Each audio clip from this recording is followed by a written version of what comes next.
2023, private equity firms purchased 44% of all of the single-family homes. Also, they don't actually buy the housing so much as they just get it for free. You see, the private equity firms buy housing with money borrowed from banks. Banks that are owned by the same people who own the private equity firms. And since banks don't actually lend people their own money, but rather loans are new money created out of thin air and then circulated into the economy, then basically these private equity firms are lending themselves money they don't have to buy housing they don't need against the promise that you, the renter, will buy the housing for them by paying back that loan progressively over time. This style of lending, increasing the money supply, devalues our salaries relative to the value of assets and resources. Resources like housing, which creates a situation where more and more people are living paycheck to paycheck without any kind of hope of ever being able to own a home of their own. Now, this is important since an asset like a house goes up in value relative to the devalued money supply this process creates. So if you own one,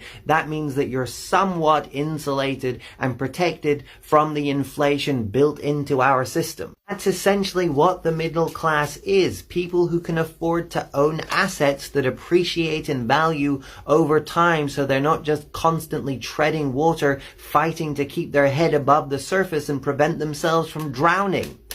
Financially speaking. If your economy is set up to, by design, eliminate the middle class, then what you're left with is an ownership class and basically an owned class, which is an oligarchy. This is a coup. The Western world is being cooed by corporate interests. It's been going on for quite a while, and now it seems that we're kind of moving in to the final stages.